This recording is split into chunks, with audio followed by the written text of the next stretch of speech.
My name is Matt V, and I just felt compelled to come here tonight to speak about two proposed policy changes.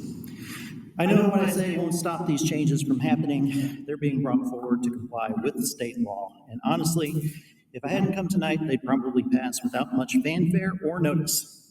But I felt I needed to say something, because these laws being forced on our district come from the same people who have driven Tennessee to the bottom in quality of life rankings, who've contributed to the loss of nearly 4 years in life expectancy since 2014, and who continue to leave our public schools underfunded and near the bottom in per pupil spending. At the same time, denying a small administrative cost to feed hungry kids during summer break, refusing to end the grocery tax, or do anything that would actually provide improvements to the quality of life of Tennesseans, despite having massive funding reserves and providing billions of tax dollars in tax breaks to corporations. Profits over people. I get it. We have to comply with state laws, no matter how damaging they may be. But when we talk about removing diversity language from school policies, it's important to remember why those policies were put in place to begin with. States like Tennessee have a long history of exclusion and discrimination.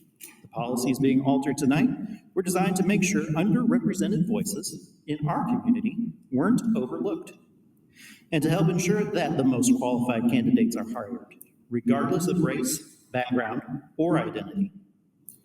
I know some would like us to believe we've moved beyond needing this kind of language, that bias no longer exists. But let's be honest with ourselves. Bias is still here, whether it's conscious or unconscious. And when we have school board members who don't even believe Juneteenth should be a holiday, it's clear that some of these biases are still loud and proud. I'm not here because I think I can stop what's happening tonight. I'm here because silence helped these kind of changes slide through unnoticed. And I won't be silent, not when we're taking steps backwards. If this board truly values diversity, then I ask you to say so tonight, clearly, on the record.